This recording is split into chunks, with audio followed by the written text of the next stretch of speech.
Nanti untuk yang bahasa Papua dan Mogol ya usahakan didapatkan buku itu. Saya kira browsing langsung atau ya minta ada Shopee-nya kok di penerbit Ombak gitu, Ombak di Jakarta. Cari aja karangan-karangan saya di penerbit itu atau di Gilid Perpustakaan UIN. Sudah di publish juga di sana. Anda di mana, Farid? Di Jogja kan? Masih di Cilacap, Pak. Oh, Cilacap. Kemarin juga kan mau nyari buku yang tentang secara spesifik bahas Daulah Utsmaniyah, tapi saya tanya ke petugas perpustakaannya belum tersedia yang dia mungkin nggak tahu langsung. Itu judulnya itu kan Komunitas Multikultural dalam Sejarah Islam Periode Pertengahan. Yang di setnya itu misalnya sejarah periode pertengahan keluar. Ya, baik, kita lanjutkan yang sudah siap. Ini Abinas ya. Tapi laptopnya diputar biar nggak miring begini. Oh, ya. Nah, miringnya, iya. Oke, silakan Abinas. Di mana Abinas posisinya? Daerah mana? Saya Lumajang. Lumajang, oh jauh ya. Iya. Assalamualaikum warahmatullahi wabarakatuh. Ya, dalam kesempatan kali ini saya akan sedikit menjelaskan tentang hasil kerja saya, yakni perkembangan sosial peradaban Islam pada masa Turki Utsmani. Perkembangan sosial peradaban Islam pada masa Turki Utsmani tergolong bisa dikatakan lebih maju daripada zaman-zaman sebelumnya. Dikarenakan pada tahun 1258 Masehi, setelah runtuhnya Baghdad, hal ini adalah masa keterpurukan bagi dunia Islam secara peradaban Islam. Masa ini sulit dialami oleh Islam menjelang abad 16. Namun peradaban Islam kembali bangkit dengan kemunculan 3 kerajaan besar, yakni yang diawali dan ditandai oleh munculnya kerajaan Turki Utsmani, kemudian dinasti Safawi yang berdiri di Persia, serta dinasti Mughal yang didirikan di India. Pada masa Turki Utsmani sepanjang abad ke-16 dan 17 adalah masa puncak kejayaan di bawah pemerintah Sulaiman Al-Qunaini. Dalam masa ini Turki Utsmani tergolong salah satu negara terkuat di dunia. Dapat dikatakan perkembangan sosial peradaban Islam di masa Turki Utsmani ini bisa dikatakan maju sampai diakui dunia dan bisa dikatakan terkuat di dunia pada saat itu. Berdasarkan fenomena tersebut, maka perlu kiranya ada upaya untuk menemukan kembali faktor-faktor pendukung kemajuan Islam, sehingga peradaban Islam kembali mampu bertahan di tengah masyarakat. Salah satu faktor yang mempengaruhi kemajuan Turki Utsmani yakni perkembangan sosial yang terdapat pada zaman itu, yaitu dikiranya dalam hal itu kita bisa mengambil kesimpulan bahwa setidaknya dengan hasil kerja saya itu bisa memajukan Islam seperti halnya pada zaman dahulu. Perkembangan sosial pada masa itu tergolong maju pada abad tersebut, dikarenakan pada masa Turki Utsmani perkembangan sosial politik, sosial keagamaan, serta sosial pendidikan dan ekonomi memiliki kemajuan yang signifikan dibandingkan negara-negara lain. Seperti yang dikatakan tadi, sampai diakui oleh dunia akan kehebatan perkembangan yang terjadi di daerah Turki Utsmani. Lalu masuk ke pembahasan. Dalam perkembangannya ada beberapa hal yang perlu dianalisis berkenaan dengan yang pertama kondisi sosial politik, kedua sosial keagamaan, ketiga sosial pendidikan, dan yang terakhir sosial ekonomi. Kondisi sosial politik jika dikaji dalam bidang sosial politik kerajaan Turki Utsmani adalah merupakan perpaduan antara kebudayaan dari Persia, Arab, dan Bizantium. Seperti halnya kebudayaan Persia, yaitu mereka mengadopsi masalah ajaran-ajaran tentang etika dan tata krama dalam kehidupan di istana. Sementara mereka mendapatkan organisasi pemerintah serta prinsip-prinsip kemiliteran dari kebudayaan Bizantium. Dari kebudayaan Arab, mereka mendapatkan ajaran tentang prinsip ekonomi, kemasyarakatan. Adapun kerajaan Turki Utsmani berasal dari keturunan suku Kai, bangsa pengembara yang bermukim di wilayah Asia Tengah, yaitu salah satu suku di Turki Barat yang juga mendapat serbuan dari bangsa Mongolia tadi. Jadi itu kondisi sosial politiknya yang mengadopsi dari beberapa daerah seperti Persia, Arab, dan Bizantium. Lalu ke kondisi sosial keagamaan, Kesultanan Turki Utsmani memegang dua kekuasaan pertama, temporal power, yaitu yang pertama temporal power dan spiritual power. Temporal power yaitu kekuasaan politik atau urusan pemerintahan disimbolkan dengan gelar sultan. Dan kedua spiritual power yaitu kekuasaan agama atau yang mengurusi masalah agama disimbolkan dengan gelar khalifah. Lalu masuk ke perkembangan sosial pendidikan. Pada dasarnya proses pendidikan Islam di kerajaan Turki Utsmani sebenarnya telah berlangsung sepanjang perkembangan sosial politik dan sosio keagamaan. Maka untuk dapat mengetahui dinamika kehidupan serta kecenderungan masyarakat dan kebudayaan yang dihasilkan pada suatu kurun waktu tertentu, cara paling cepat adalah dengan melihat kecenderungan pola hidup para penguasanya. Metode ini memperoleh validitas lebih tinggi jika dipergunakan pada model-model perkembangan masyarakat di bawah pemerintahan yang bersifat monarki. Konteks kajian ini untuk melihat dinamika kehidupan sosial berpendidikan atau sosiopendidikan akan dimulai dengan melihat sikap para sultannya sebagai kepala pemerintah terhadap pendidikan dan pengembangan ilmu secara umum. Institusi pendidikan pada masa Turki Utsmani mula-mula didirikan Sultan Orkan. Sistem pengajaran yang dikembangkan adalah menghafal matan-matan. Meskipun murid tidak mengerti maksudnya, seperti menghafal matan takrib, matan sultan, matan al-jurumiyah, matan alfiyah, dan lain-lain. Sedangkan ilmu pengetahuan keislaman seperti fikih, tafsir, ilmu kalam, dan lain-lain tidak mengalami perkembangan. Lihat kondisi ini, jadi pada zaman Turki Utsmani itu lebih mengedepankan penghafalan matan-matan kepada muridnya. Sehingga ilmu keislaman seperti fikih, tafsir, dan ilmu kalam tidak mengalami perkembangan yang cukup signifikan, lebih mementingkan penghafalan matan-matan. Lanjut ke kondisi sosial yang terakhir, yaitu kondisi sosial ekonomi pada masa Turki Utsmani. Kondisi sosial ekonomi telah disinggung di atas bahwa Turki Utsmani adalah negara yang unggul di bidang militer. Karena hal itu, yang seperti tadi dikatakan di atas, menjadi negara dengan paling ditakuti di dunia. Disinggung lebih memperhatikan kemajuan bidang politik dan militer. Dengan demikian, kondisi keuangan serta perekonomian turut meningkat serta memberikan andil bagi perkembangan Islam di kerajaan Turki Utsmani. Karena kemajuan dalam bidang pendidikan, bidang pemerintahan serta bidang militer, maka kondisi sosial ekonomi ikut terdorong juga. Terjadinya peperangan yang berkesinambungan yang menimpa Turki Utsmani, baik peperangan yang bersifat untuk memperluas wilayah kekuasaan serta mempertahankan kekuasaan. Peperangan ini sangat menguras sumber dana Turki Utsmani. Sebagai konsekuensi logis dari peperangan yang berkepanjangan ini adalah melemahnya sendi-sendi kekuatan kerajaan di bidang militer, administrasi, dan lainnya. Jadi, ya itu. Kesimpulannya ada? Langsung kesimpulannya, ya. Jadi kesimpulannya, dalam hal perkembangan sosial keagamaan, Sultan Turki Utsmani memegang dua kekuasaan. Pertama, ya, temporal power, lalu spiritual power. Lalu kalau pada perkembangan sosial pendidikan dalam masa Turki Utsmani, institusi pendidikan pada masa Turki Utsmani yang didirikan oleh Sultan Orhan, sistem pengajarannya lebih kepada menghafalkan matan-matan daripada mengedepankan keilmuan Islam seperti fikih dan lain-lain. Itu. Terima kasih. Itu ada istilah temporal power dan spiritual power. Tapi senyatanya menurut Anda Turki Utsmani itu temporal power apa spiritual power? Itu berdasarkan pemahaman tadi.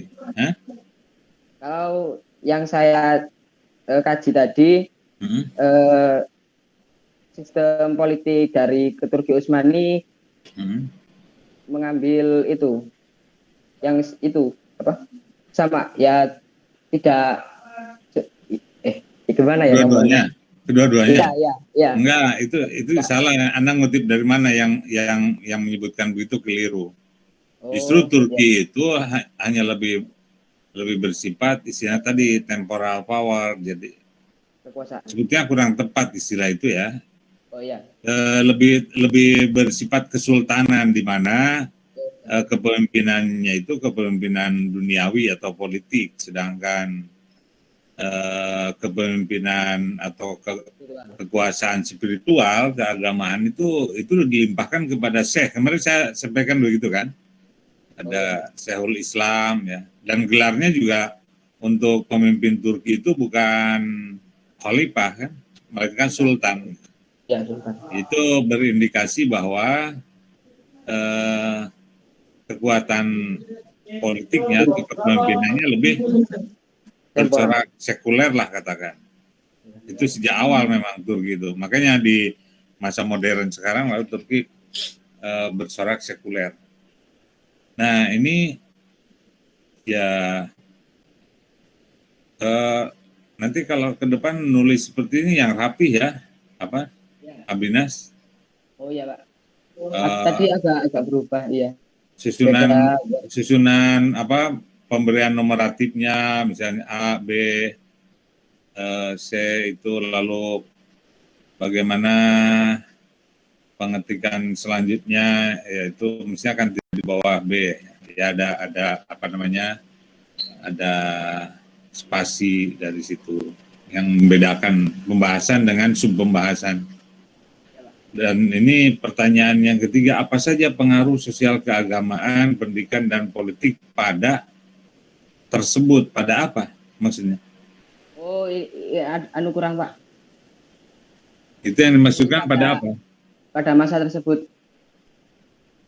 Kalau pengaruh itu pada antara X ke B gitu kan, masa ke masa.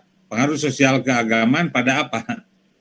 Maksudnya pengaruhnya itu apa, sosial keagamaan, pendidikan serta politik. Oh ini ya maksudnya kepada kita yang apa, para pembaca itu loh.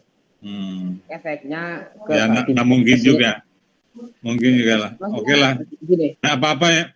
Daripada kepada kita sekarang lebih tepat, lebih baik atau relevan tadi pada masa itu ya. Pada masa tersebut. Iya Pak. Seharusnya ada objek yang membedakannya. Baik.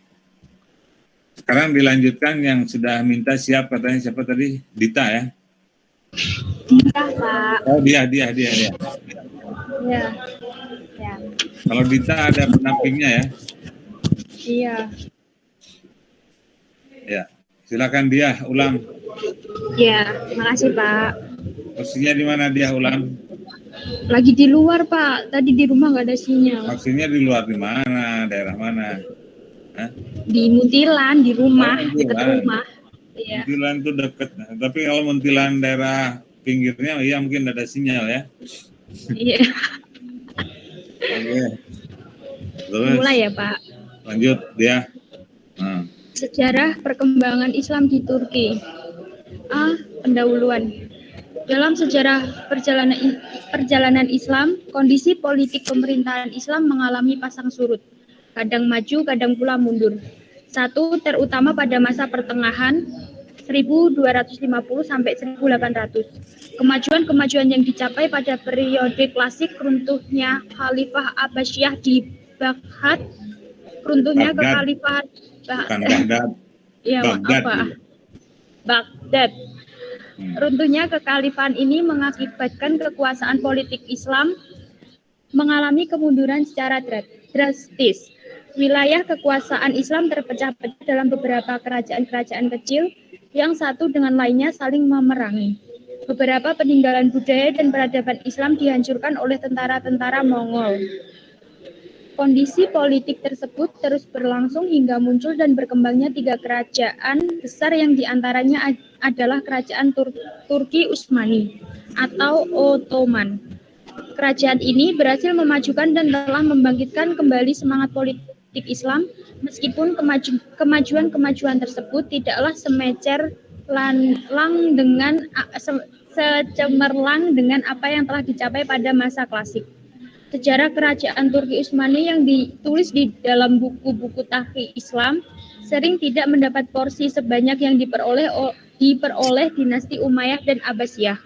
Melihat dari hasil budaya yang dipersembahkannya di permukaan, Turki Utsmani ini tidaklah bisa disamakan dengan kedua dinasti sebelumnya di atas.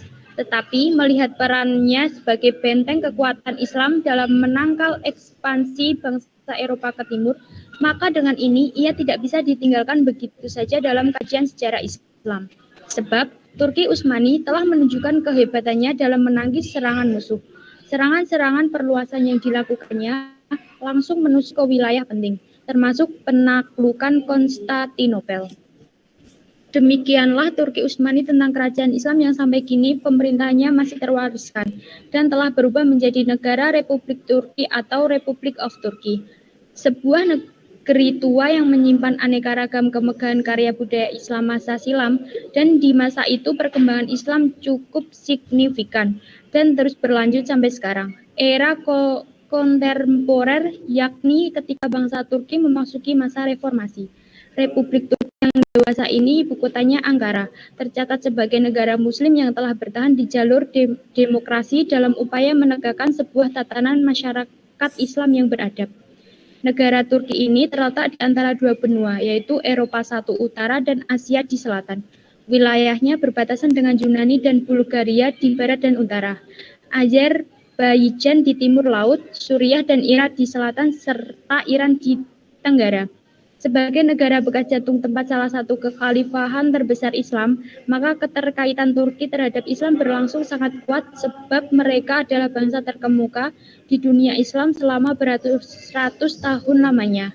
Ini berarti bahwa perkembangan Islam di Turki dalam perspektif sejarah sangat menarik untuk sejarah sangat menarik untuk diuraikan dan dikaji lebih lanjut. B. Rumusan masalah. 1. Bagaimana proses masuknya Islam ke Turki. 2. Bagaimana perkembangan dan pemerintahan Islam di Turki. 3. Penyebab kemunduran kerajaan Turki Utsmani. C. Oke. Jadi apa dia? Iya.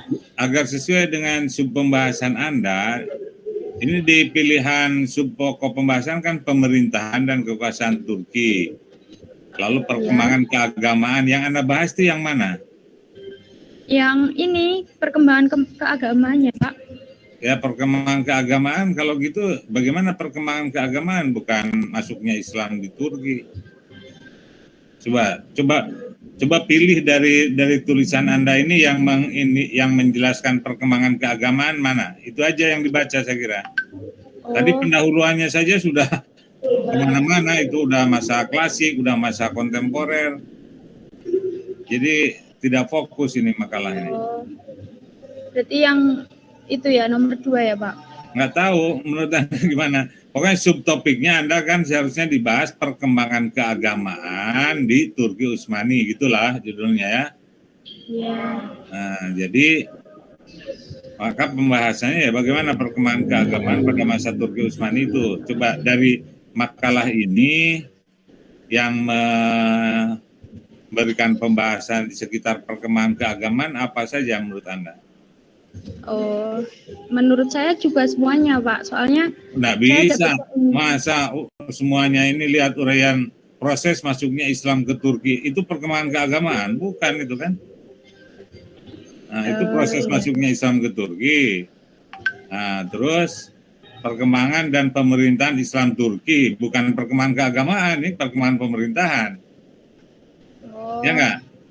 Nah, latar belakang pendirian Turki segala macam bukan perkembangan keagamaan itu. Nah, ada perluasan wilayah juga, kemajuan yang dicapai pada masa Turki, mana yang perkembangan keagamannya yang benar. Nah, paling di bawah tuh dikit, bagian C. Jadi Anda baru membahas ini aja. Yang kalau yang sesuai dengan sub pembahasan. Yang mana Pak? Yang C, bawah ke bawah. C bidang keagamaan. Jadi baru itu. Ya nggak? Nah, mungkin itulah yang dijabarkan lebih lanjut menjadi sebuah pembahasan dalam satu makalah. Paham maksudnya? Paham. Nah, sekarang coba aja baca aja itu bacakan bidang keagamaan itu bagaimana? Oh iya. Turki. Oh, makasih Pak. C. Bidang keagamaan. Agama dalam tradisi masyarakat Turki mempunyai peranan besar dalam lapangan sosial dan politik. Karena itu, ulama mempunyai tempat tersendiri dan berperan besar dalam kerajaan dan masyarakat. Dalam kajian-kajian keagamaan seperti fikih, ilmu kalam, tafsir, dan hadis bisa dikatakan tidak mengalami perkembangan yang berarti. Para penguasa lebih cenderung untuk menegakkan satu paham atau mazhab keagamaan dan menegakkan mazhab lainnya. Seperti yang dilakukan Sultan Abdil Al-Hamid II, ia begitu fanatik terhadap aliran Asy'ariyah. Bahasanya betul. Nah, terus? Untuk itu, ia memerintah Syekh Husain Al-Jisri menulis kitab Al-Husnu Al-Hamidiyah untuk melestarikan aliran yang dianutnya. Akibat lainnya adalah ijtihad tidak berkembang. Ulama hanya suka menulis dalam bentuk syarah atau penjelas terhadap karya-karya klasik. Oke. Sampai situ kelihatannya ada yang bahas itu. Nah, ini selanjutnya ya, revisinya nih. Ya. Yang diuraikan dalam satu alinea ini coba jabarkan lebih lanjut gitu. Jabarkan lebih lanjut, misalnya agama dalam tradisi masyarakat Turki mempunyai peran besar. Nah, seperti apa agama dalam tradisi masyarakat Turki, Islam? Bagaimana sosial keagamaan? Nah, tadi yang dibahas oleh Abinas mungkin bisa ditarik ke dia, sebab itu sosial keagamaan. Lalu ada aliran-aliran keagamaan, ada pengembangan ilmu agama, tafsir dan sebagainya. Nah, itu dibahas lebih lengkap ya. Ini kan baru ringkasannya saja ini ya. Nah, kalau yang lain-lain mengenai kemunduran Turki, lalu apalagi kesimpulan, ini bukan kesimpulan lagi nih. Ini uraian panjang lebar lagi tentang apa nih? Macam-macam lah. Ada masalah politiknya, masalah. Nah, di kesimpulan malah ada nih. Tapi udah masa Mustafa Kemal. Ini pembahasan belum sampai ke periode modern.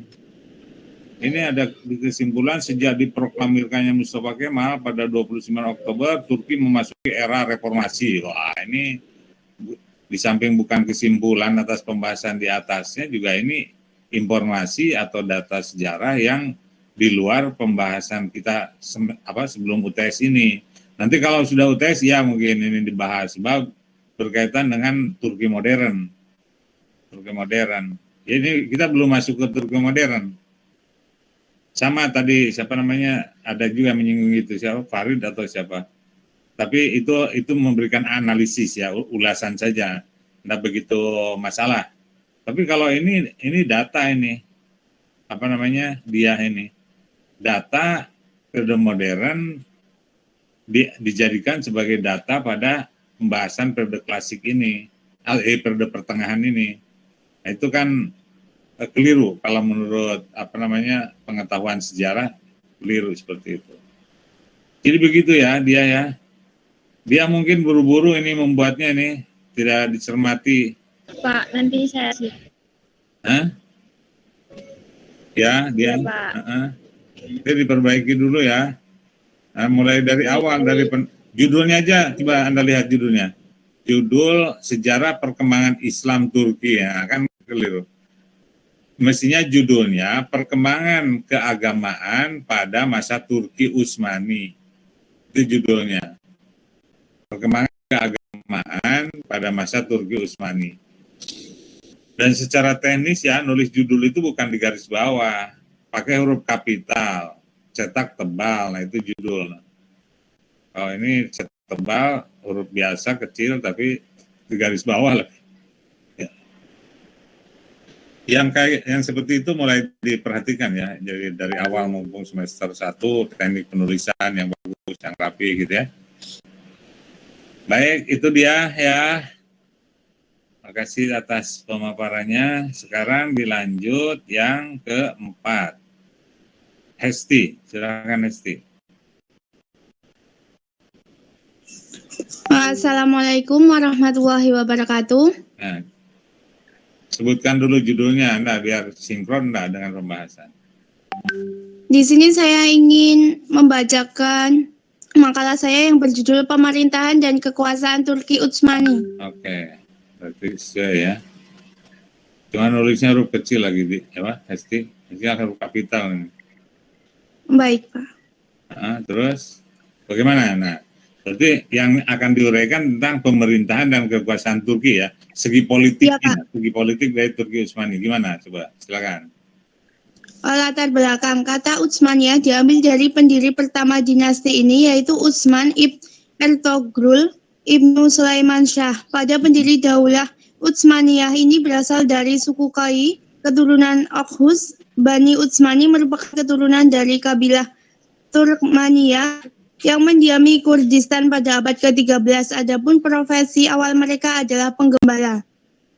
Adanya serangan dari Mongolia yang dipimpin oleh Genghis Khan ke wilayah Irak dan Asia Kecil tahun 1220 Masehi mendorong pemimpin suku tersebut. Sulaiman Shah, kakek dari Utsman, berhijrah meninggalkan Kurdistan menuju Anatoli dan menetap di kota Akhat. Sulaiman Shah dengan 1.000 pengikutnya menggembala ke Anatolia dan singgah di Azerbaijan, namun sebelum sampai tujuan ia meninggal dunia. Kedudukannya digantikan oleh putranya yaitu Ertugrul untuk melanjutkan perjalanan sesuai dengan tujuan, yaitu ke Anatolia.